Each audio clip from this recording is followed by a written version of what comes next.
Oh, yeah. Happy day is here again. Let me go back here. Boom. Beautiful, beautiful, beautiful. Can you believe it? Totally beefed that one up. But now we're good to go. Okay. Now we are good to go. We should be golden Colorado now. All right, let's give everyone a moment to filter on back in. Yes. Lunduke screwed that pooch up. Third time's the charm, ladies and gentlemen. It's my third time back, or my second day back regularly live streaming. So cut me some slack, I suppose. I don't know. I'll give myself some slack. All right, let's let everyone roll on in for just a second. Thank you. Thank you for helping me figure that one out. Oh my gosh. I had my user account and my channel name have the same name. It's just Lunduke. So I didn't know what the heck I was doing. Penguin is streaming me at glorious 480p. Nice. 480p is friggin' all you need, man. Anything more is just superfluous. All right, I need a sip here. I need some Coca-Cola, baby. That's right. And we have another story I needed to add to the docket that was friggin' hilarious. Let me pull this up here. There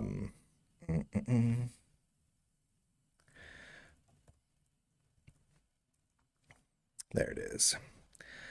There was a new, oh gosh, let me see if I can get it here.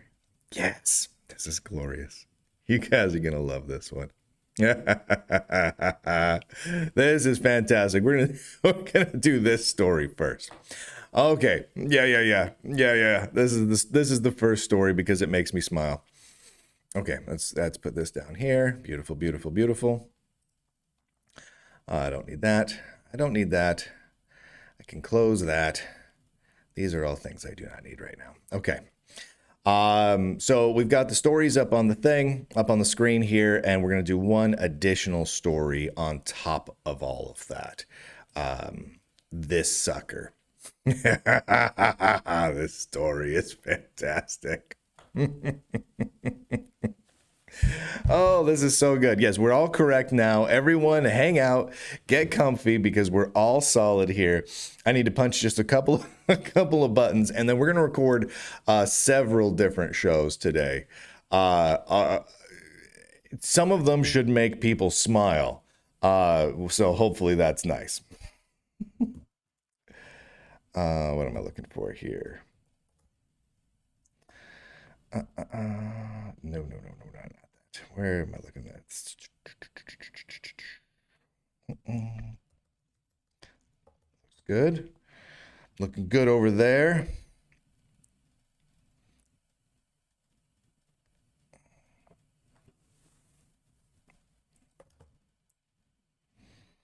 All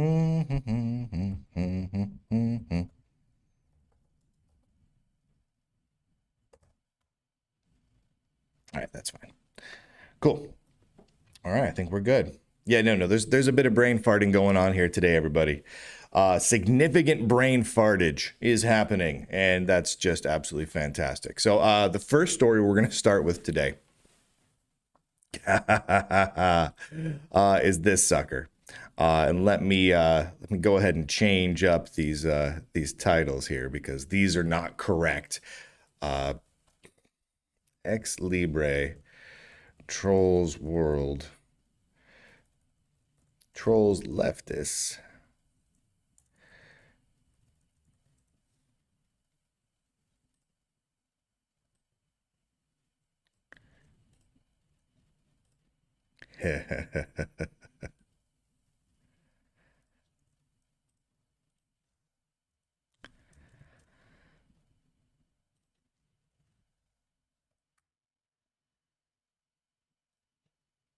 That is just beautiful.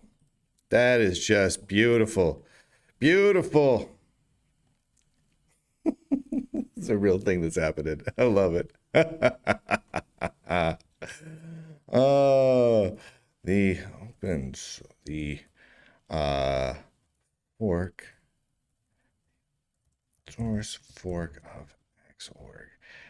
renamed.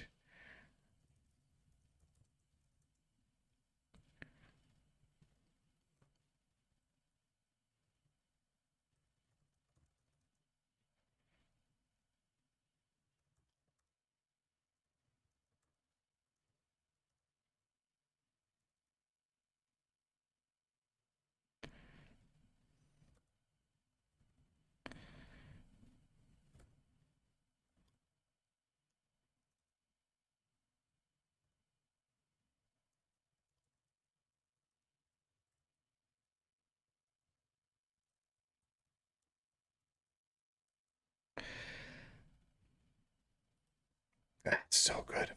That is so great. Oh, guys, I'm amused by all of this. This is too good. This is just too good. I'm gonna read this whole call darn thing. So good.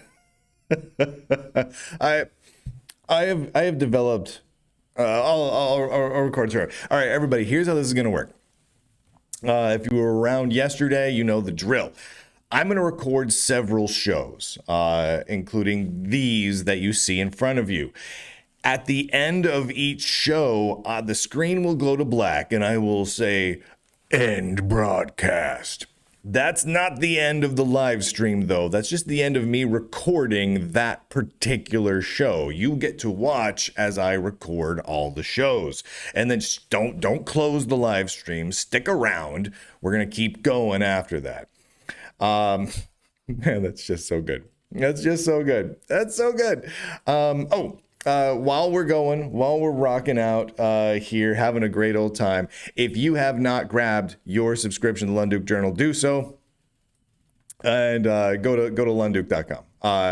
My goal is to hit 5 new subscribers over the course of this live stream.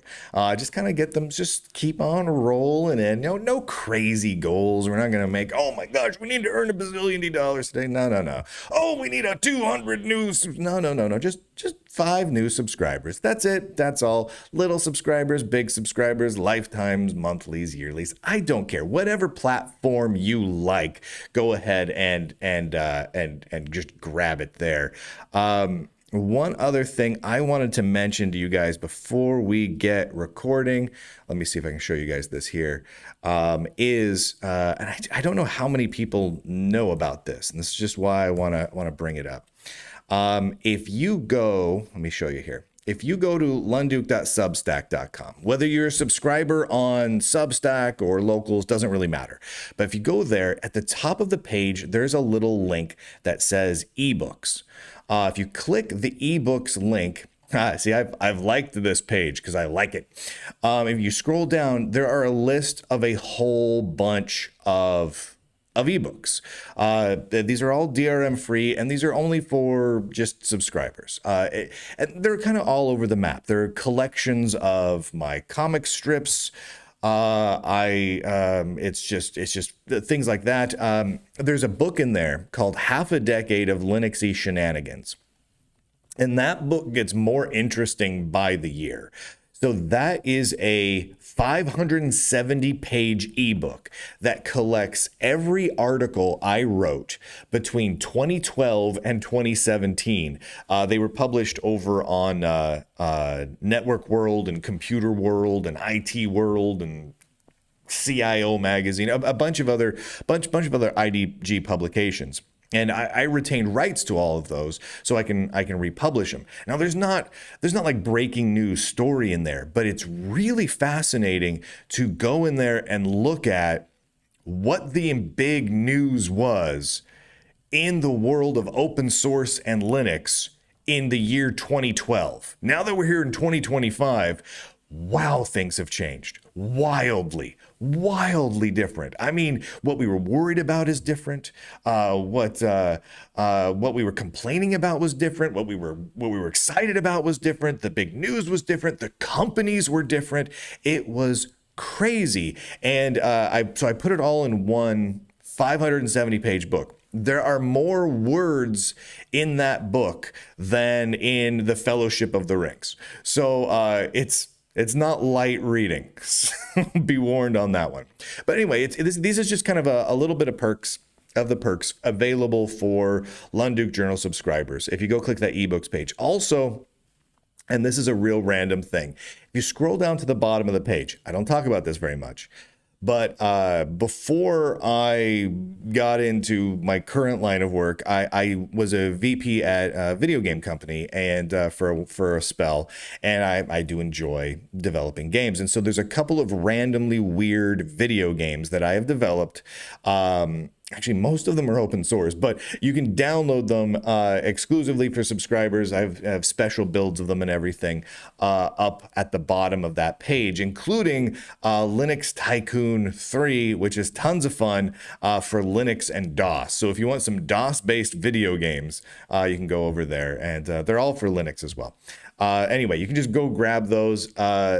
They're not the world's fanciest video games. They're fun, goofy, ridiculous video games. In fact, the first Linux Tycoon game I made was entirely made as a joke. I was joking about it in a live stream for a podcast I was doing back in like 2010, something like that. And everyone was like, yeah, make a Linux Tycoon game. It was like, I'm like, how interesting would a Linux simulation and management game be? And I began describing what I thought would be a tremendously boring video game. And everyone in the chat and in the recorded video afterwards was like, yeah, I want that. Take my money, animated GIF. And so I'm like, all right. So I spent a couple days building the very first version of Linux Tycoon, which is available right now as Linux Tycoon Classic. It's ridiculous. I don't know. It's utterly ridiculous. It's not a game that you play for a long time. There's like a million little Easter eggs in it. It's more of a fun, interactive, goofy joke than anything else. And then I made, there's a game called 2299, which was me experimenting with ideas in an adventure game. It was more of an experiment than anything else. It's not a terribly long game, but it's fun. And then Linux Tycoon 3 is labeled The OS Wars, and it's just fun. Anyway, all the subscribers get all of those. Those are available on Locals and Substack. So if you're a lifetime subscriber or you subscribe monthly or yearly on Locals or Substack, you can just grab all those books and the games for free. I want to make those available for everyone else who doesn't subscribe on Locals and Substack. I'm just kind of working out ways to do that because, subscriptions on, say, X or YouTube are just handled a little differently. It's really easy for me to do that sort of thing on Substack and Locals. It's a little bit trickier elsewhere, but I have some ideas. Anyway, I'm getting those ebooks and everything available for everyone else, including the YouTube members as well, but they're not yet. So Substack and Locals, you can grab them. Everyone else knows. So if you haven't grabbed a subscription yet, consider doing so at lunduke.com. And after I record the next show, and as we do the rest of the live stream, I'll update the progress and see how close we get to 5 subscribers, new subscribers today. Because why not? All right, let's do this. Let's do this absolutely insane story about XLibre. All right, here we go. Whoops, I forgot. There we go. I said whoops, and you have no idea. What did Lunduke do? What warranted a whoops? It's a big mystery. You're never going to know. That's a face I can make right now. I go like this. It's a good face. I like it a lot. When I woke up this morning, I had a message from the lead developer of XLibre, the open source fork of Xorg. And people on the left, I should preface this for those of you new around here, people on the left are not big fans of XLibre for a million different reasons. One of which is the lead developer is not a leftist guy. And the left-leaning folks in the open source world, they cannot abide people not sharing their political views, so they get really cranky. The other reason is they hate anything that continues the X server in X11. They want it to die in favor of Wayland. For some reason, it's become like this political crusade with them. I don't understand it, but they're all worked up in a tizzy and have remained this way about XLibre. Well, the XLibre lead developer made a change this morning, put in a new merge request that made me laugh out loud. I let out a solid chortle based on this. He renamed a function. Now, a lot of you are saying, well, so what? Get this. There is a function called getFirstScreenPointer inside of the X server for XLibre and Xorg. He has renamed it from getFirstScreenPointer to, I kid you not, getMasterScreen. Which is going to drive all of the inclusive naming people absolutely nuts. They've been fighting against the word master for years now, and this is just yet another thing where they're going to be like, well, clearly XLibre is a bunch of fascist Nazis because they use the word master. They're promoting human slavery because they use the word master. It's craziness, but they literally will be saying that over the coming days. Let me read you some of the some of the explanation for this, because it actually has a really valid reason for doing it. It's not just an epic level troll. It's also a very reasonable change. Quote, this is from the merge request here. In Xinerama Panoramics configuration, there's one screen that's having special meaning. It's used for simulating as the front end for all client operations. The clients should only talk to that screen, while Panoramic Subsystem is proxying those operations to all other screens with certain changes applied, such as coordinate transformations. Now, historically, this screen happened to be the first one in the system. Some of its procs are hooked up in order to achieve the desired behavior. That's why, I know, this is super nerdy, but follow me, it's fantastic. That's why it used to be accessed via screeninfo.screens0, so the first item in the screens array. That already had been encapsulated into a tiny helper function called getFirstScreen. So the correct terminus technicus for a situation where one device or software entity entirely controlling others is a master-slave relationship. The controlling device or entity is master, and the controlled ones are slave to that specific master.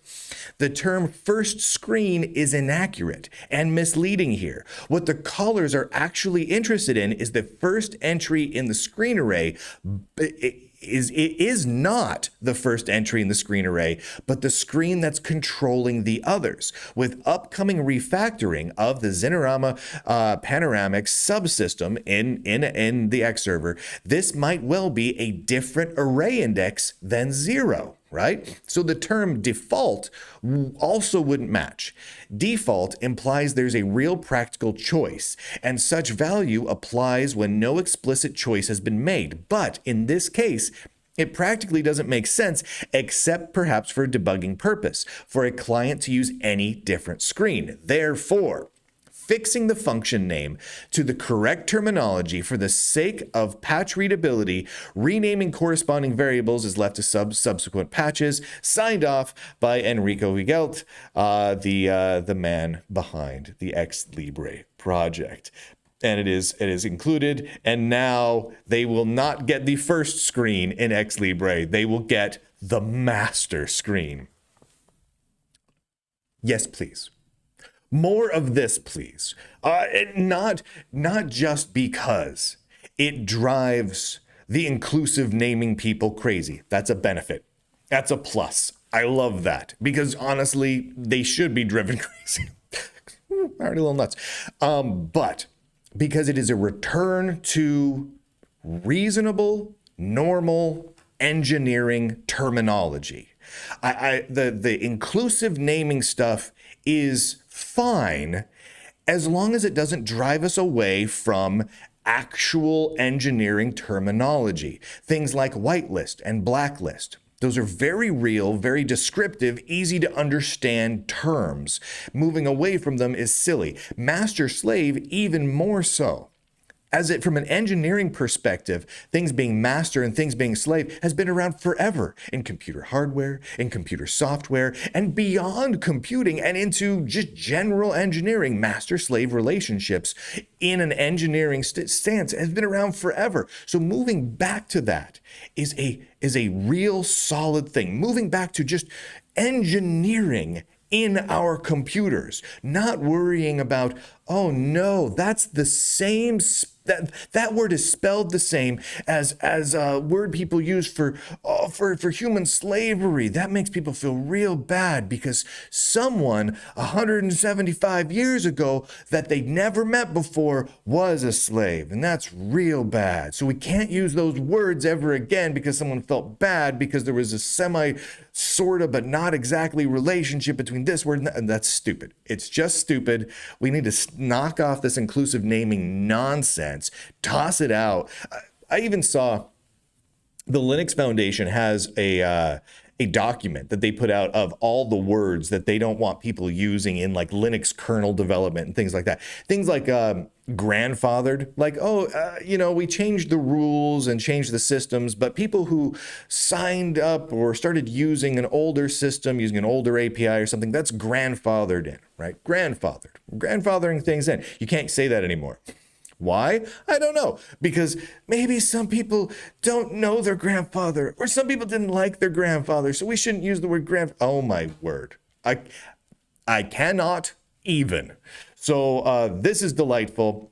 Thank you to the XLibre project for continuing to make me smile each and every day. If you have not subscribed to the Lunduke Journal, what in the heck are you waiting for? The Lunduke Journal is rad. Go to lunduke.com and grab a free subscription. Local, Substack, X, Rumble, YouTube, Patreon, I don't care. Grab a free subscription and enjoy all the articles, all the shows, all of it for free. And then if you really want to support the Lunduke Journal and keep us big tech free, keep the non-woke tech journalism coming, scroll down on that lunduke.com and make a choice. You can get a paid subscription via Locals, Substack, X, YouTube, Patreon, Bitcoin, and even via Itch. It's absolutely phenomenal, and I highly, highly recommend it because it's awesome. And with that, ladies and gentlemen, boys and girls, nerds and nerdettes across the inner tubes, I do declare, end broadcast. Don't stop. Don't go away. We're not actually done. I didn't end the broadcast. That's just what I say at the end of a video, which you just saw recorded before all the other people. How special are you guys? Here, let me bring some stuff up here. See what you guys are up to. Oh, my heavens. Oh, my heavens. It's because it's misogynistic, or so they claim. I don't care. I don't care if something's misogynistic or not. What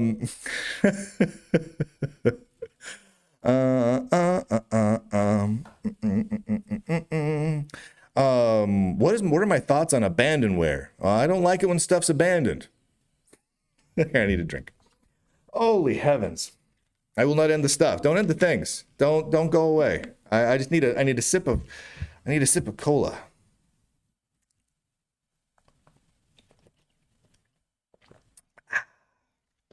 All right. Here we go. See what's next. We got all sorts of stuff going on here.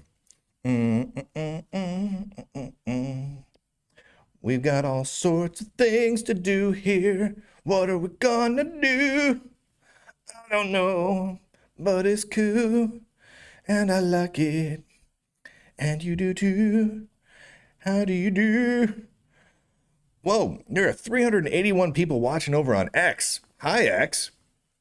That's awesome. I wasn't sure how many people would watch the live stream on X. Now I know. It's 381 right now. That's awesome. Good to see you, everybody. My apologies if you're watching over on X. Let me pull this up here. Can I see your guys' chat? Was there a way I can see chats over there? I don't know if I can or not. But I can see the chat here from Rumble and Locals and YouTube. I'm using Rumble Studio to stream all of this, and it does a nice job of pulling all the chats all into one place.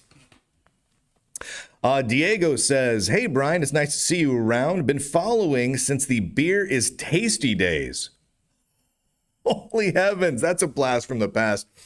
For those of you who don't know, so long before the Lunduke Journal, long before I was an editor for Linux Journal magazine or a writer for Network World or any other various things, I had a podcast network that was called Jupiter Broadcasting. Jupiter Broadcasting is still around.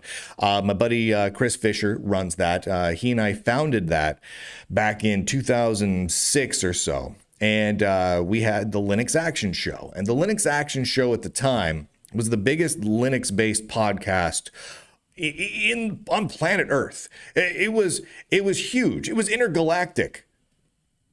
Planetary? Planetary. Intergalactic. And it was everywhere. It was all over the place. And we created a lot of other shows because we wanted to diversify beyond just Linux. And so we made a bunch of different shows. And now a lot of you may know I don't drink anymore. I don't drink alcohol. I haven't for about 14 years. Actually, it'll be 14 years this coming next, or no, it's 15 years this next month. On Halloween Day, it'll be 15 years since I drink an alcohol. But before that, I had a show called Beer is Tasty with my buddy Chris Fisher, the co-host of the Linux Action Show back then.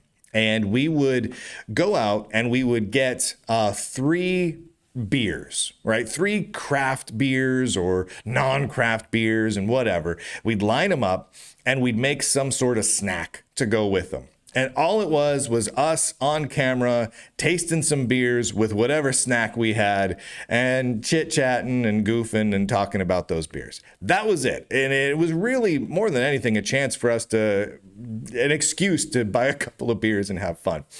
It was a fun show. It never got a huge audience, so it's funny to hear me hear someone talk about beer is tasty nowadays. Kerbal says, I listened to the Linux Action Show back then. It was great. The Linux Action Show was fantastic. Cody says, I will never forget your guys' April Fools of the Linux Action Show when Windows 8 was announced. That was good.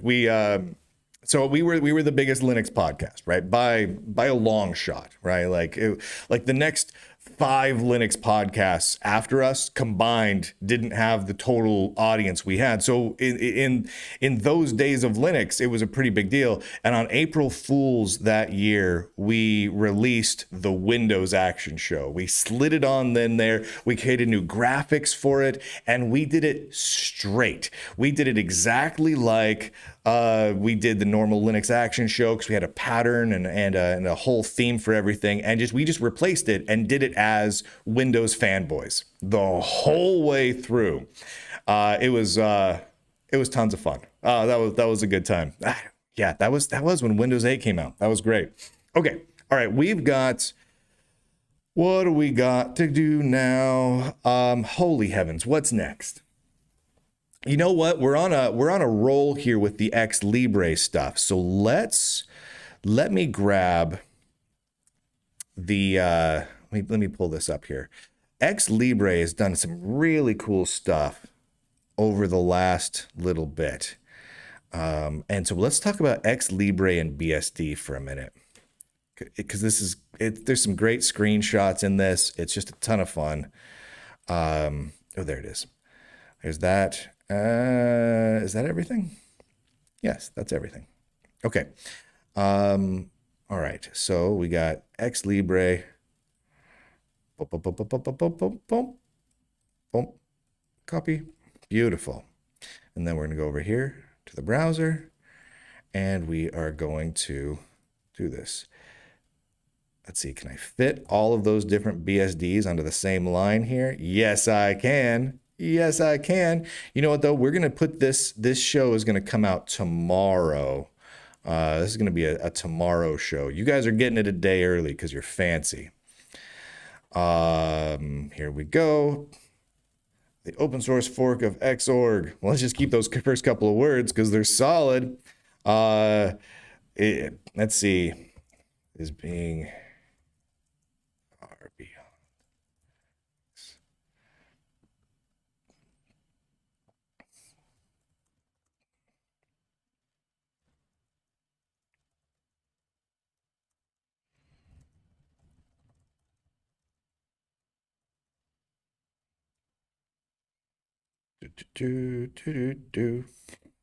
Let's get rid of that.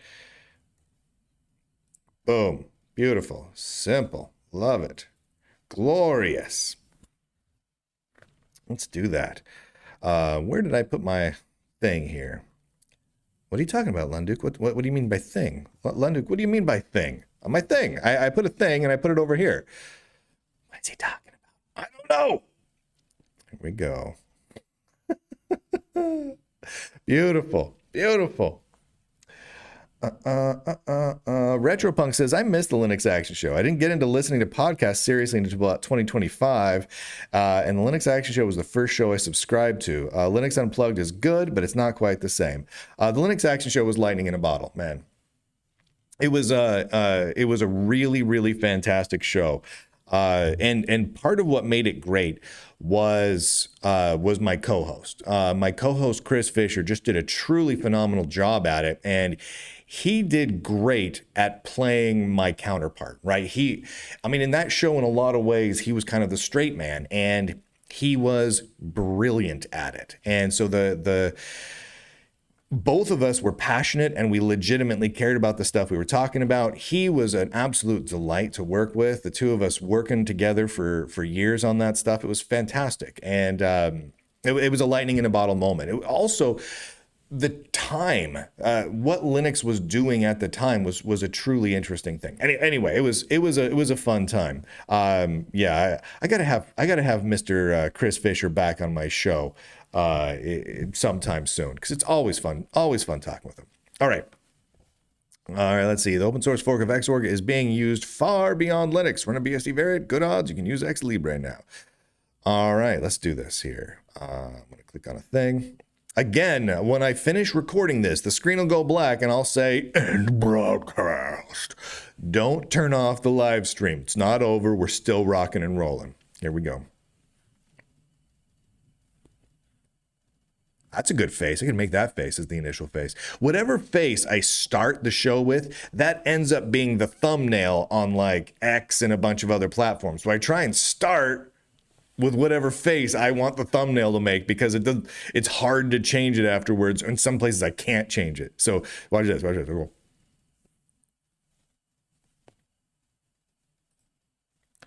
XLibre last week held BSD week, right? They held BSD week for the open source Xorg fork that is causing waves across the Linux world.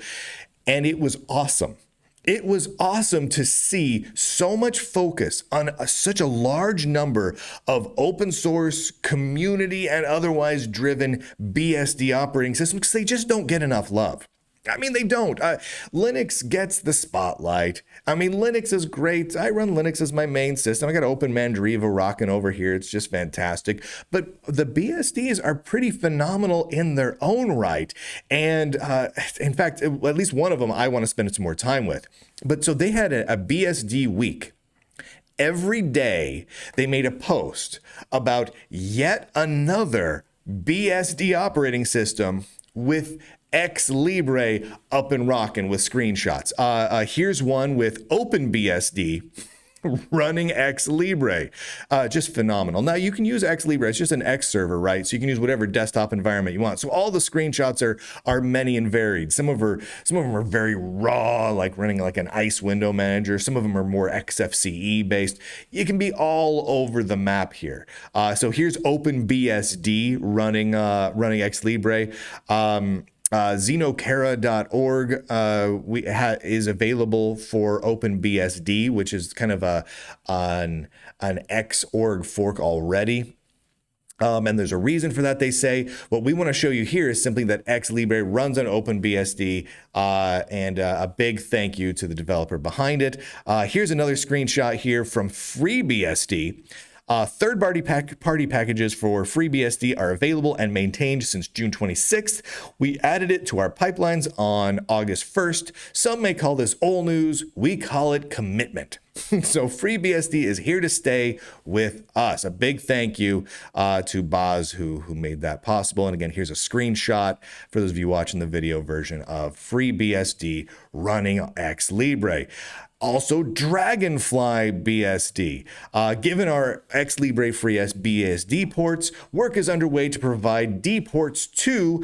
Big thank you to the developers behind that. Multiple developers listed there. If you follow XLibre Dev over on X, you'll get all of these updates as they post them. I recommend it. It's just phenomenal. Just like a steady stream of yet other BSD and Linux distributions getting various levels of XLibre support almost daily, it seems. So again, here's Dragon BSD.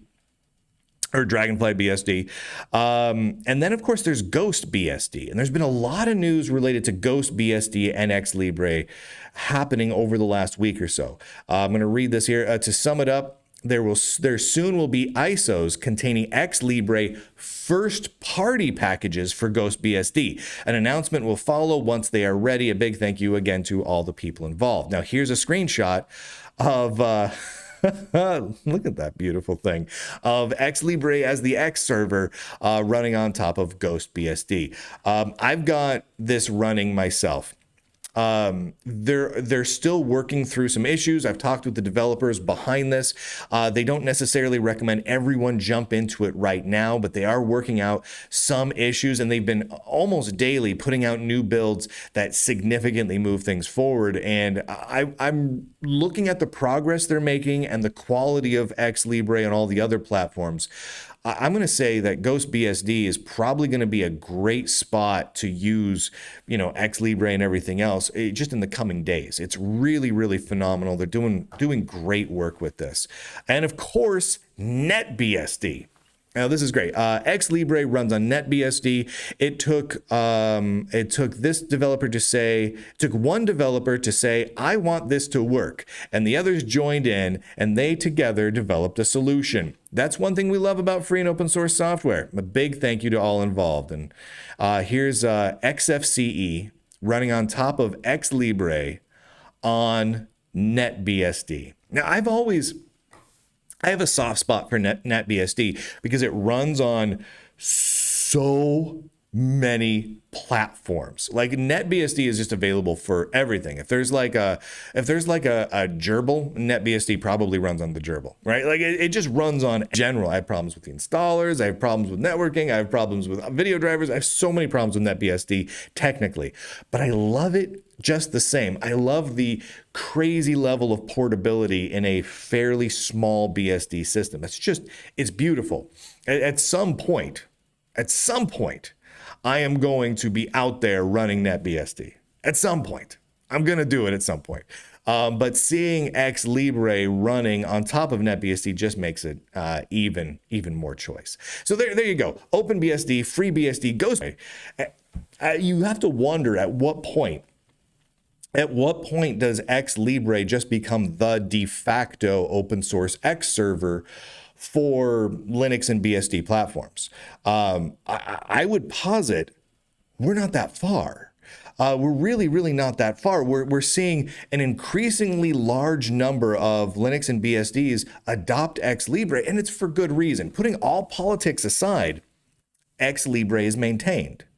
Whereas Xorg, which it is forked from, right? Like literally Red Hat developers working on Xorg and Wayland have stated that their goal is to kill off Xorg. So why would you continue using Xorg if you want an X server? If you want an X server, you'd want to use one that's supported and maintained and actively developed. And XLibre is that. They forked it off. They took thousands of patches, mostly bug fixes and security patches that have just been languishing in obscurity and security issues.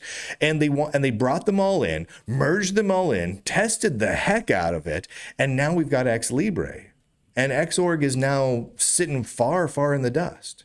I don't see why, if you were to make a new Linux distribution now, that you would use Xorg over XLibre.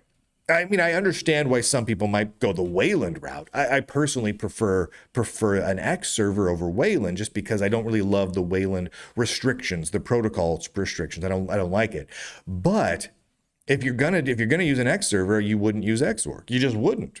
And that seems to me, what's crazy is the people who want to kill Xorg hate that XLibre is there as an option, because their goal isn't just to kill off to stop supporting Xorg. They really don't want people using anything other than Wayland. So a viable X server like XLibre makes them cranky. And now it's spreading across all the BSDs because everyone's like, why would we not want this? Yes, we want a maintained version of the X server we've been using for decades now reliably. Of course we want that.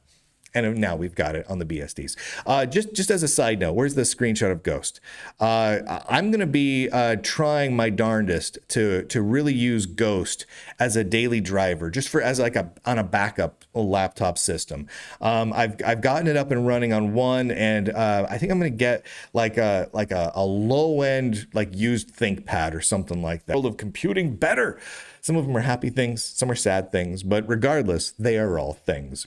Go to Lunduke.com and click on some links. That was profound. I just came up with that. I know, you're really impressed. Go to Lunduke.com, click on the things, subscribe to the journal, make things happen. This wouldn't exist without all the support that all of you give. So thank you very much. And with that, ladies and gentlemen, boys and girls, nerds and nerdettes across the BSD universe, I do declare, end broadcast. And do not, we're rocking out, baby. Yeah, baby. Well, let me close a few things here. Let me pull a few other things up. Holy heavens, we got some good stuff going on. So many things to do. So many things to talk about. There's so many good news stories happening right now. It's absolutely phenomenal. We're up to 559 people over on X, with a grand total outside of X. Oh, shoot, I don't even know how many people we got going on. How many people over on YouTube? I think there's like 135 watching on YouTube. Now what we need to check and see, hold on, a big check here. We're going to shoot for 5 during that particular thing. All right. Holy heavens. So I'm looking at, just so you guys know, there are some streaming issues happening.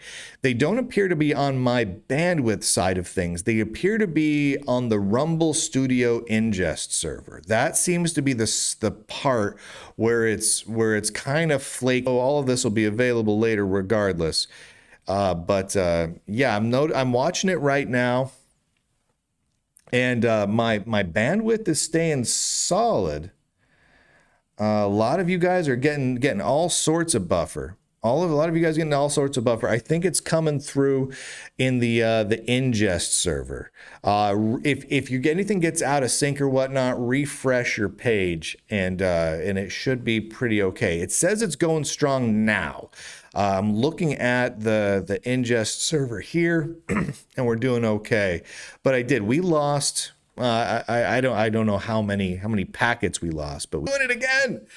It's doing it again, and it's what's crazy is my internet seems fine. My internet connection seems okay, right? I just tested it here. I don't think the Rumble Studio people are trying to silence me. We have a pretty good relationship. I like those guys. Let's give it a moment to let it see if it works itself out. Yeah, it's going in. So how this is working? Refresh if the voice and video are off. That should fix it.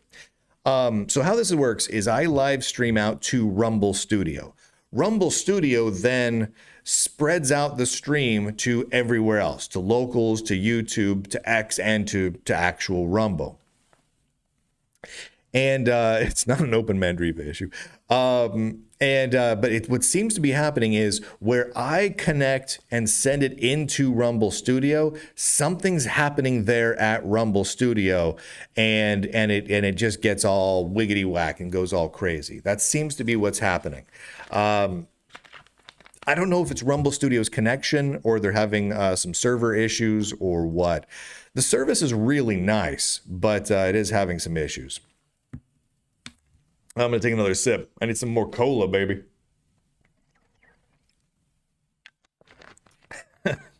YouTube sent the feds to get the stream. All right. Here we go. Rodney says it's worse on YouTube. It might be. Seems stable now, says Donald.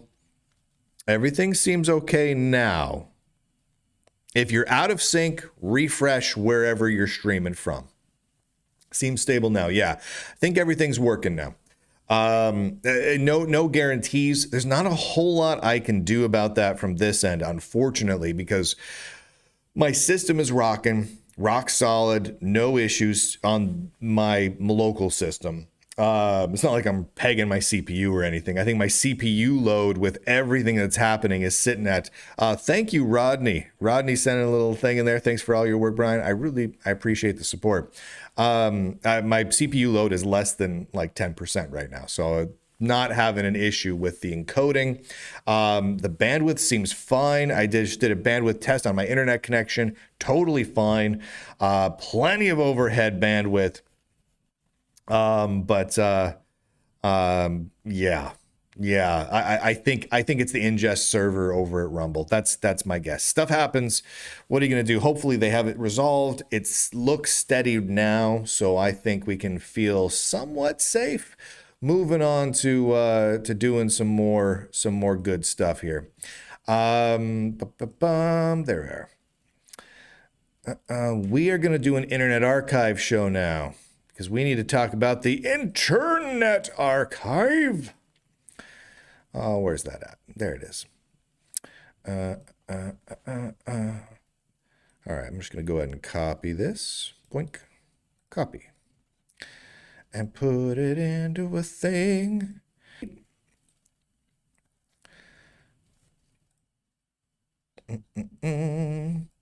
Do.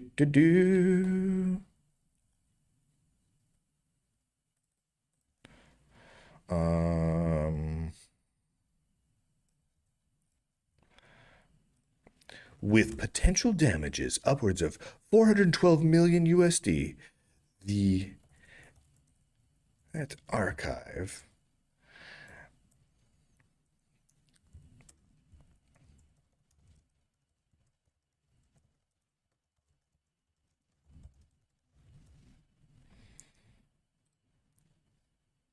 all right.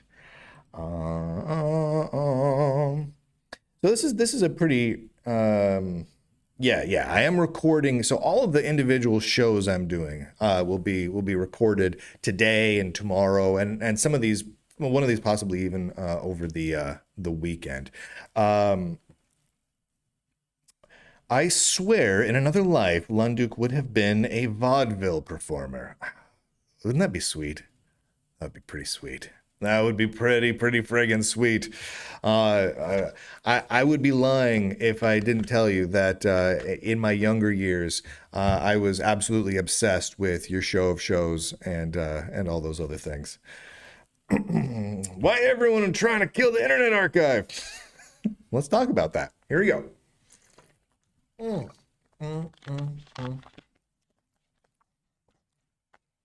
Here we go. I think I got this here.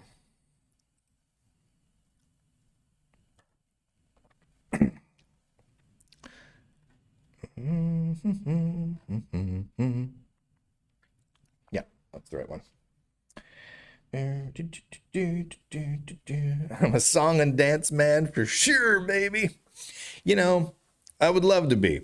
My only problem with being a song and dance man is the whole not being able to carry a tune thing. that that causes me some roadblocks to being a song and dance man. All right, here we go.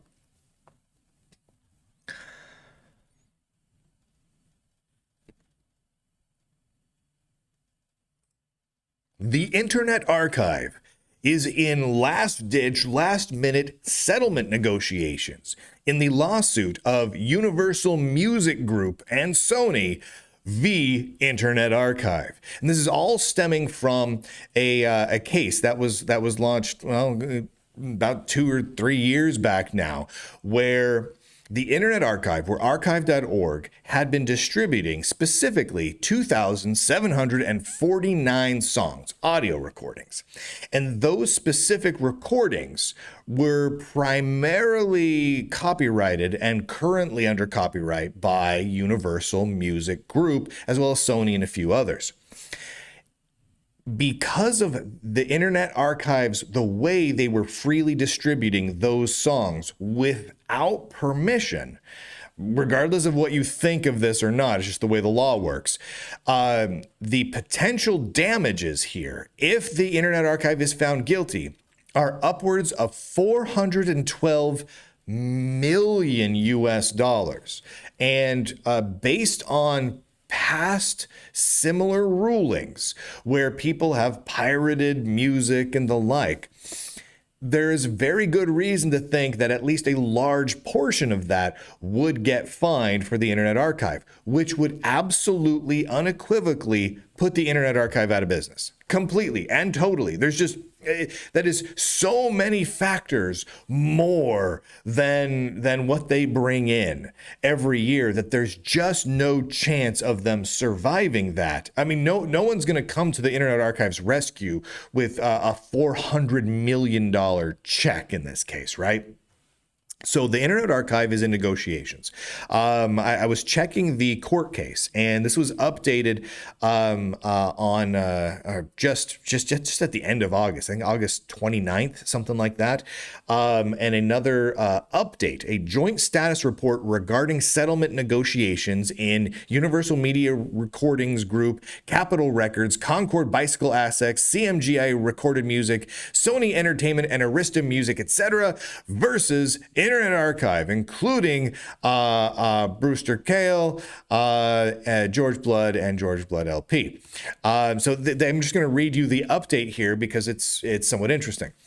Pursuant to the court's August 22nd order, the defendant, Internet Archive and Brewster Kahle, and the plaintiffs, Universal Media Group, Sony, etc., jointly write to provide the court with an update regarding the progress of their settlement negotiations.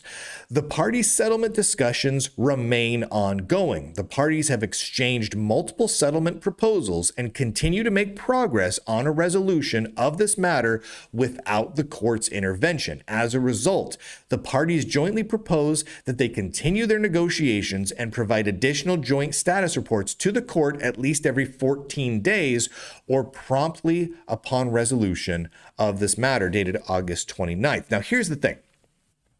The court ordered this, right? So the court ordered the timeline here of updates every 14 days. So every 2 weeks during the negotiations, the two parties have to file a joint statement to the judge saying we're still actively working on it. If either party breaks off negotiations at any point, they can just say, no, we're done with negotiations. The case moves forward. If it moves forward, if negotiations break down, the Internet Archive is in bad shape. Their best bet here is negotiations. Unfortunately, realistically, the Universal Media Group have the Internet Archive over a barrel on this one, because the way the Internet Archive was providing all of that copyrighted material, all of that music, they can't really deny it.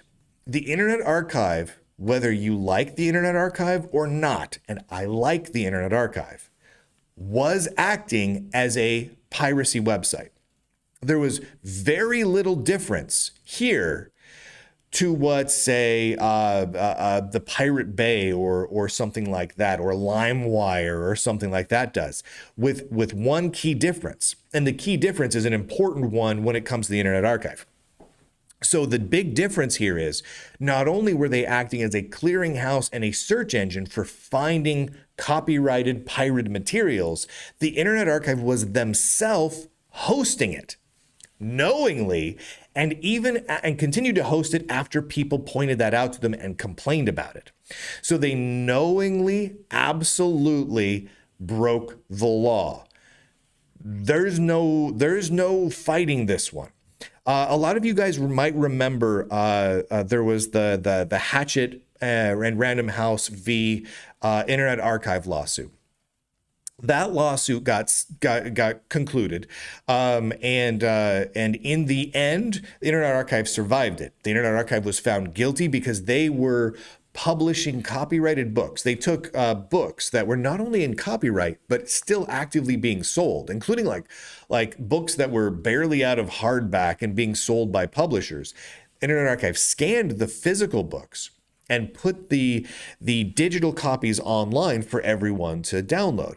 And they did so in an unlimited fashion.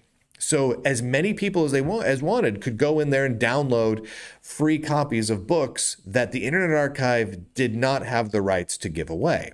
So they worked hard to pirate those books.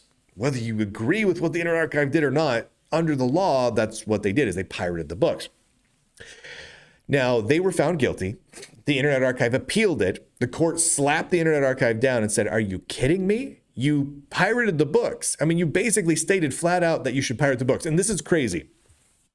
The Internet Archive's defense in the Hatchet v. Internet Archive case was that the Internet Archive should be allowed to pirate material and give it away for free because, and this is not a joke, you can go back and check some of my old coverage of this, because they spent so much money doing it. Literally, their legal defense was, we, the Internet Archive, should be allowed to violate the law because we invested significantly in violating the law. It's like that's like the mafia buying a garbage company and saying, "Hey, Your Honor, we should be allowed to kill people and dispose of their bodies and run a protection racket because we spent a lot of money on these garbage trucks. We spent a lot of money. A lot of people couldn't spend money on garbage trucks like that. So we should be allowed to break the law, but not them because they didn't spend the money on the garbage trucks," right? That's basically, in a nutshell, the Internet Archive's defense. It was the stupidest defense I think I maybe have ever seen. And the judge agreed and just slapped them down. Now, the publishers were actually pretty cool about it. The publishers came up with kind of an after-the-fact settlement around it, and the Internet Archive agreed to stop doing it, and the publishers just kind of said, okay, and walked away from it. Now, this one, the Universal Music Group and Sony v. Internet Archive, remains to be seen. Technically, Universal and Sony could do something really nice too and say, yeah, as long as you stop doing it and apologize and promise not to do it in the future, no more stealing music and sending it to people, and walk away. But they don't have to, right? I mean, if we like the Internet Archive, we'd want to think that Universal and Sony will be, magnanimous and the good guys and what, blah, blah, blah, blah, and just walk away from it. But we don't know if that'll actually happen. And they don't have to do that. Now, the next update in this should be coming on Monday, on the 14th, or the 13th. So this weekend, so Saturday, Sunday. So we'll probably get another update by Monday. I'll keep an eye out for it, but I've heard no rumblings behind the scenes that a settlement has been reached. Not yet. As soon as I hear that a settlement's been reached, I'll let everybody know, because it really could shut down the Internet Archive. Whether you like them or not, whether you think they had it coming or they didn't, it's a pretty big deal.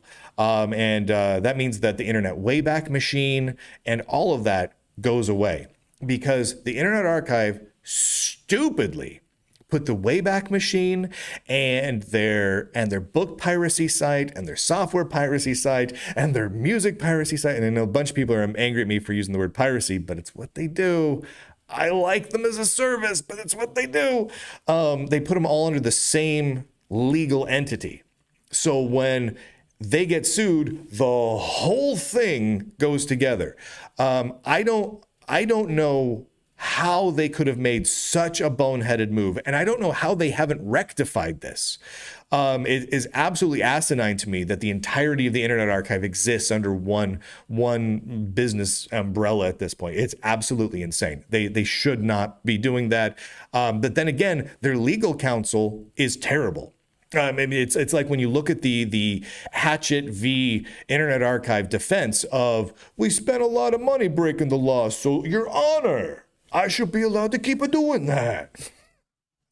Terrible mafia accent, but you get my point. It's really like, I don't understand how you can have common sense, let alone pass the bar, and still make those sorts of arguments. And so it makes sense that the Internet Archive is also getting bad business advice and just has bad business heads on their shoulders. But we'll see how it all works out. We'll watch. I'll keep tabs on all of it. Thank you to Lunduke Journal subscribers for allowing me to do all this coverage. No big tech support. No money from big tech, not a dime from sponsorships or paid ad spots or advertising, none of it. The Lunduke Journal is wholly supported by all of you. I could not do this without your support. And a lot of these stories, if you look back over just the last couple of weeks, at least half the stories were never covered by any other tech outlet, period. Not just that the Lunduke Journal broke the stories, not just that the Lunduke Journal provided the most in-depth coverage on the stories, and not just that the Lunduke Journal provided the only non-woke perspective on the stories, but the only time the stories were ever even discussed. Probably about half over the last month. Crazy, absolutely crazy, and it's thanks to all of you that it's possible. So go to lunduke.com, subscribe if you can. But all the shows, all the articles, they're all free regardless, because all of this stuff needs to get out there. People need to know what's happening in the world. And with that, ladies and gentlemen, boys and girls, nerds and nerdettes across this vast and glorious intertube of ours, I do declare, end broadcast. Oh my gosh, we just did another one. Love it, love it, love it, love it. Don't hang up because we're still going. We are unstoppable. No one can stop us because that's the definition of unstoppable.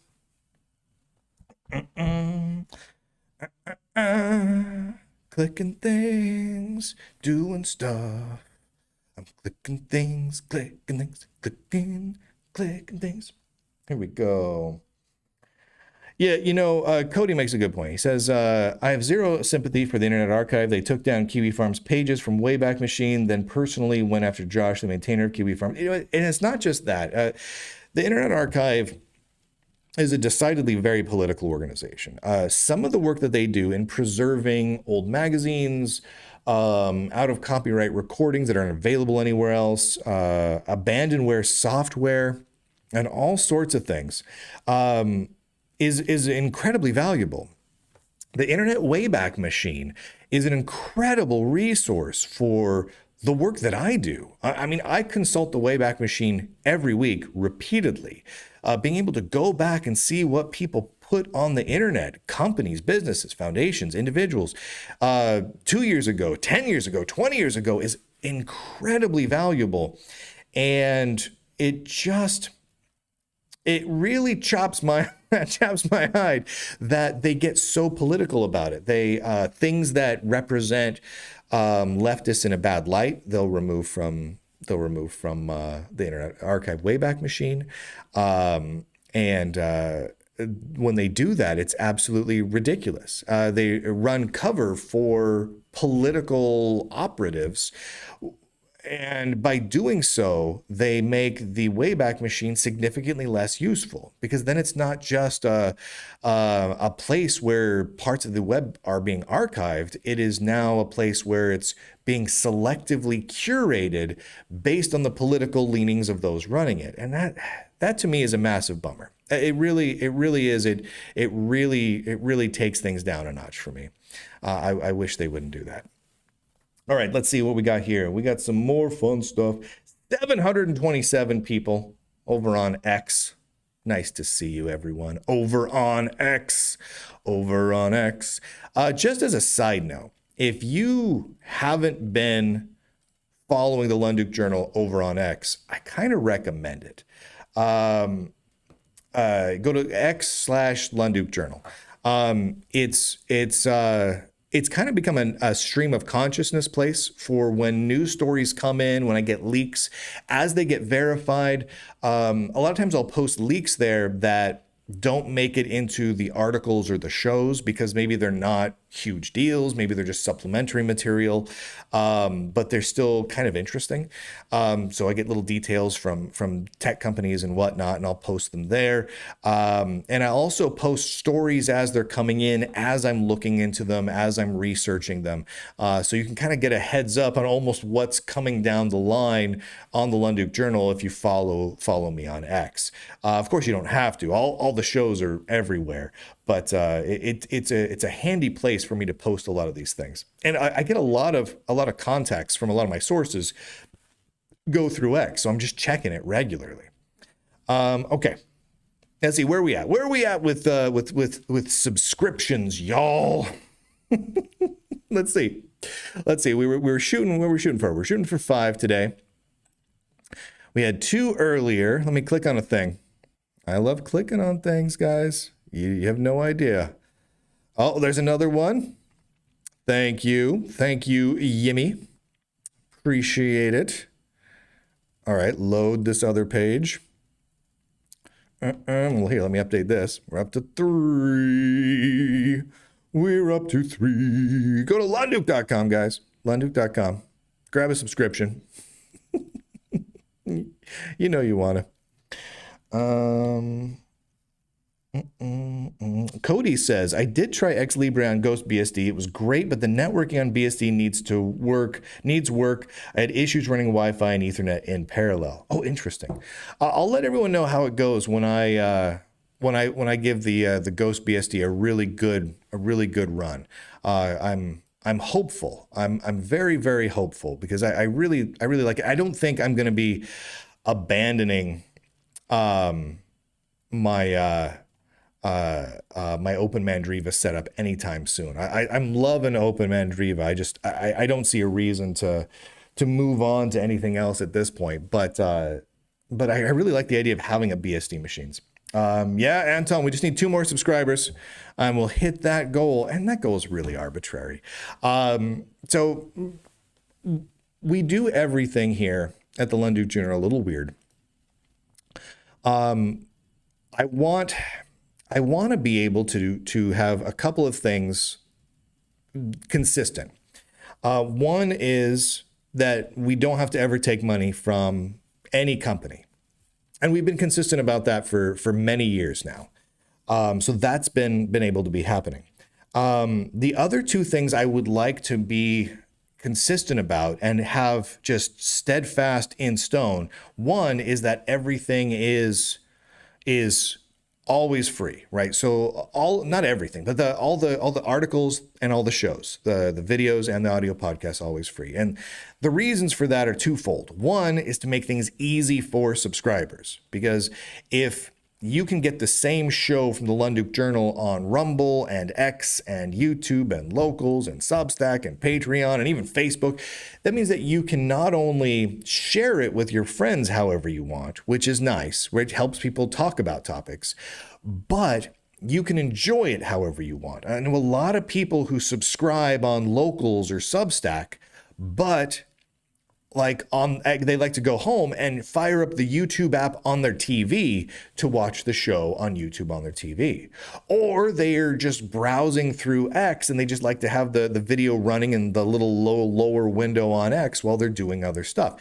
And so by making sure everything's free across all the platforms, it makes it really easy for all of you to just enjoy it wherever the heck you are. I like that. Flexible, free. It also makes it really hard for me to be censored at all. If YouTube or Facebook or anyone else says, Lunduke, and drops their ban hammer on me, okay. I'm still on all the other platforms. So if you go to lunduke.com, that's why they're all listed there. So if you ever go, wow, the Lunduke channel just disappeared off this one platform, what's going on? Just go to lunduke.com and pick another site and you can find out. It's kind of nice. And the other thing is really getting this news out there. Because like I was mentioning, since we're the only outlet covering a lot of this stuff, and it really is, like over the last month, I think it's about half the stories weren't touched by any tech news outlet except the Lunduke Journal. And some of them were smaller stories, some of them were huge stories. But if we're the only one talking about these stories, it would seem to me to be an absolute shame, a travesty, to hide those stories behind a paywall. And I'm not opposed necessarily to paywalls. I mean, we use paywalls all the time, Netflix and you know, music streaming services, whatever. I'm okay with them. But we're talking here about news stories that, since no one's covering them, if they're behind a paywall, those news stories die, right? All of the subscribers get to enjoy them, but no one else. And these are stories that deserve to be out there because there's real people impacted by these real stories. And so I like having them free for all for that very reason. So I'm going to keep them free for all. But what that all means is if we have everything I do, by and large, is given away for free, and I'm available on almost every platform, and I don't run any ads, I don't take any subscriptions or any sponsorships, how in the heck do I stay in business? And the reality is through good fuzzy feelings. I mean, really, like I provide some cool little perks, like access to the forum at forum.lunduke.com. Which is like a little country club for like-minded nerds, because no one else, if you go there and you don't have an account, it looks like there's just like a handful of posts there. You have to have an account with an invite code, which means you got to be a subscriber to do it. So like if you subscribe on Locals or Substack or whatever, you get a little invite code that you can get to. When you go there, it'll say, hey, if you're a subscriber, here's some links on Locals or Substack or wherever. Click the link and you get the invite code and you can make the account, right? And so you get that. Of course, there's the PDF ebooks we talked about earlier and that sort of thing. But really, what you guys are doing is becoming the literal sponsors, the literal patrons of the Lunduke Journal. You keep this all afloat. So what do you get for subscribing? Well, you get roughly a new story, a new show every single day on average. It looks like this year we're probably going to have more shows than there are days in the year of some of the most just crazy stories that no one else covers. And that all happens because of you. So thank you to the subscribers for making it possible. Really, the big or small. I know, like, where is this at? I know we have like those lifetime subscriptions and the yearly subscriptions and whatnot, and those are the bigger ones, and that's great. But really, even the monthly subscriptions are just phenomenal on all the platforms. Wherever you subscribe, it goes directly towards making all of this happen. So thank you. Really, I mean, this is just amazing. All right, I'm gonna have a little sip here. Just notice my date is wrong on the bottom right. It's one day ahead. Oh, yeah. That's because we were recording a show for tomorrow. That's a tomorrow show. It's really September 11th, folks. It was September 11th earlier. Now it's September 12th in terms of the show we're recording. And the reason for that, normally I don't record like that far ahead. But the reason for that is this week there's too many shows. There's too much news this week. I mean, with all the news that's been happening since yesterday. I mean, shoot, if you look back at the beginning of the week, I had 6 or 7 shows out by Tuesday. So Monday, Tuesday. Crazy. It's absolutely crazy how many, and that was before the biggest news of the week started happening. Wild. It's been a wild week. It's Cody says it's the Lunduke clock conspiracy. Yeah. Oh yeah. All right, let's throw everyone for a loop here. There we go. Anyway.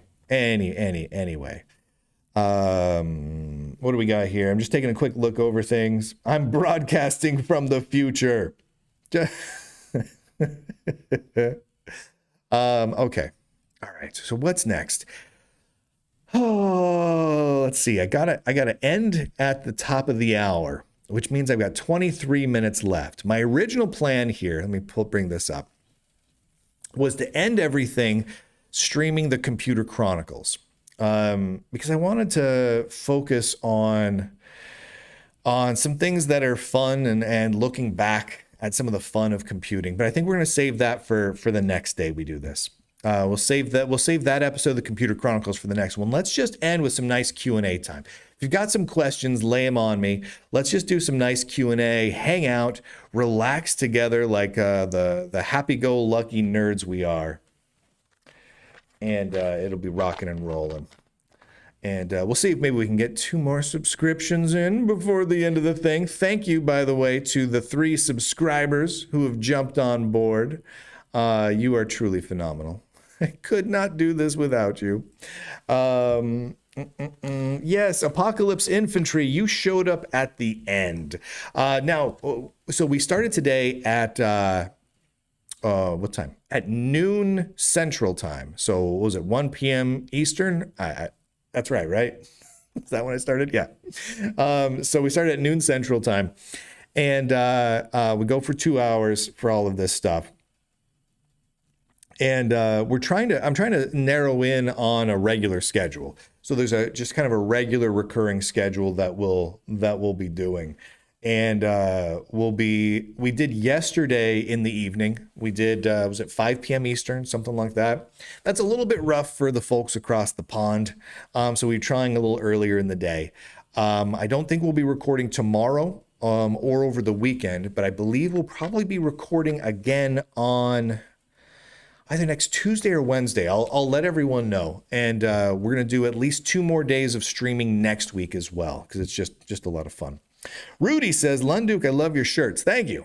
Thank you very much. You know, I've kind of become very dad themed in my clothing over the last couple of years.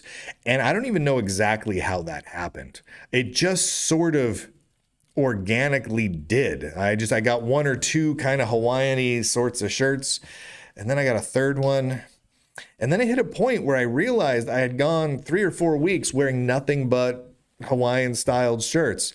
And it just keeps happening. It's crazy. It just keeps on going. It keeps on going, baby.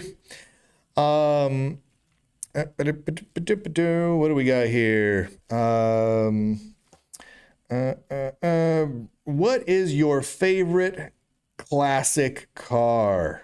Oh man, I don't know. Actually, you know what? This may sound ridiculous, but I really like the 1970s. There's a couple years there, like a 1976 Chevy Blazer. You remember Jaws? Remember the sheriff, the Blazer that he drove around in Jaws? I love that car. I know it doesn't have fins on it, doesn't have cool looking headlights. I just love that car. In fact, I really wanted to get a 1970s Chevy Blazer and paint it like the sheriff car from Jaws. And I know I can't I know I can't like put like, the cop lights on it and all that sort of thing, but 'cause I know I'll get in trouble for that. But I really, really like the that look. And so honestly, I would love to grab one of those. I have a Chevy Suburban right now, and 2000 Chevy Suburban, because that was kind of the last time period of the Suburbans before they started getting very computery. And like I love my computers, but I don't like computers in my cars. I like my cars and my computers I keep separate. And but I'd really like a 1970s Chevy. That's my thing. I guess I like Chevys. The Silent Drifter asks, "Is that a Hufflepuff hat? It is hard to tell on my tiny phone screen." That is a Ravenclaw hat. That is a Ravenclaw hat. Okay, I got one here from Retropunk. Read to the end. This is a tech question. Perhaps it is just my perception, but I've heard many other people talk about a vibe shift in the US and the West as a whole against the progressive woke agendas over the last year or so. I'm seeing that in most parts of the culture, except for tech and Linux in particular. Do you think we are going to see the same thing happen in here, or is tech and free and open source software the woke Alamo?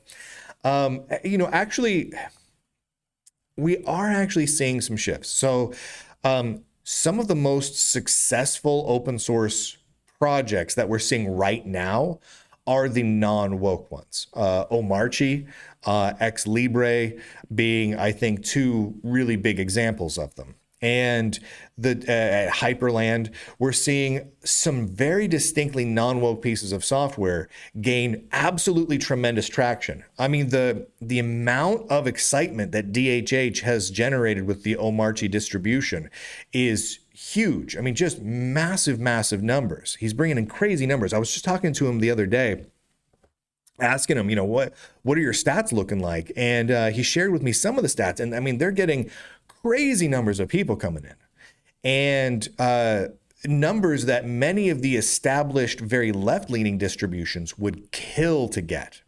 And those distributions have been around for 10, 20 plus years. And Omarchy just popped up in June, July.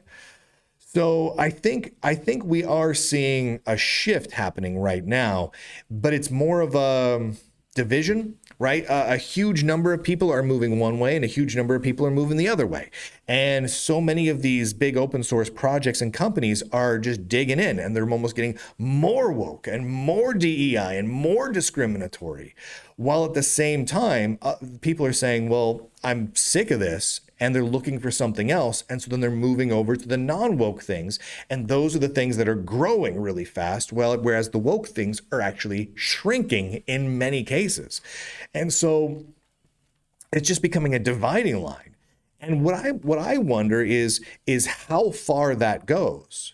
Right? Because we're in a situation right now where many woke Linux distributions, and they are decidedly woke, they proudly are woke, will not include things like Hyperland or XLibre because they're non-woke. So are we in a situation where we're going to have woke free software and non-woke free software, and they're separate software? That seems crazy to me that would be a thing, but it looks like that's the direction we are actually going. Crazy. I think it's wild, but that is a direction that we seem to be heading. And I don't know that there's any stopping it, at least not right now. But it's something we have to keep an eye on, and it's something we got to keep talking about, because it doesn't need to be this way. I mean, we can all hang out and develop cool software, whether we're on the left or the right, it doesn't matter, right? We should be able to all just hang out and be nerds and make cool software. But the people on the left won't have that, right? They refuse to allow the people on the right to be a part of their project. We see that time and time again with the purges of NixOS and on and on and on, and OpenSUSE and everything else. So that division is happening because the left wants it to happen. The right is responding simply by saying, okay, the heck with you guys. There's a non-woke option, so I'm just going to go over there and use them. And so the division is happening, and it's kind of sucks, but it's just the way it is. What do we got here?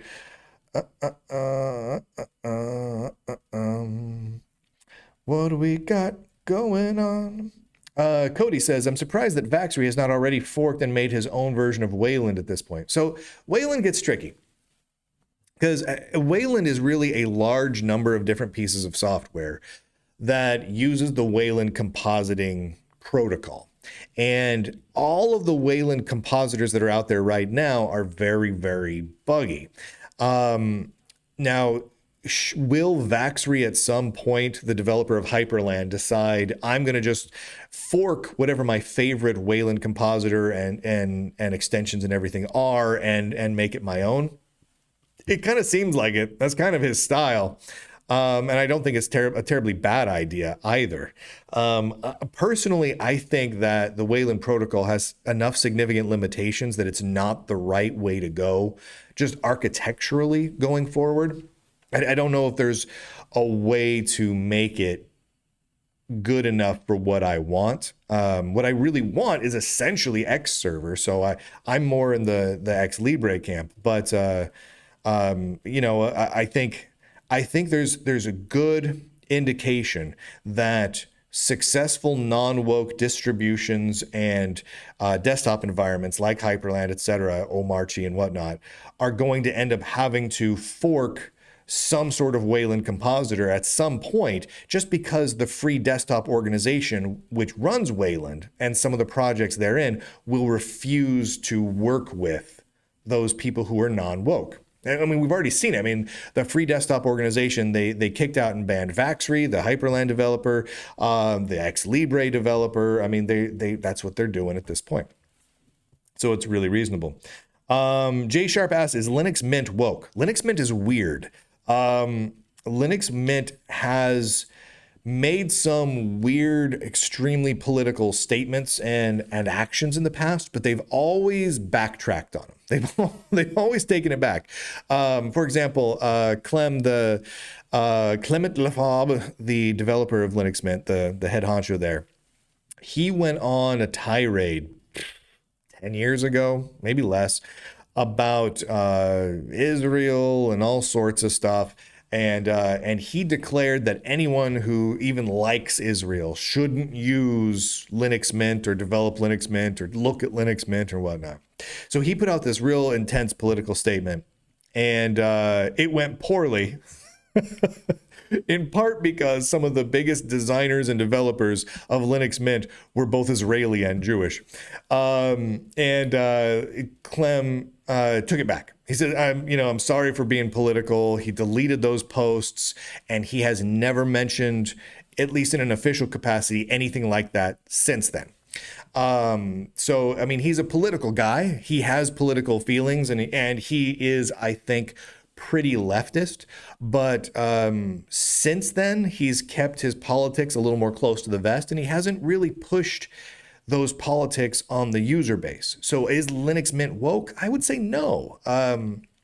Is the lead guy a bit political? Yeah. Has he made a few mistakes trying to use his platform to make Linux Mint into a political thing? Yes.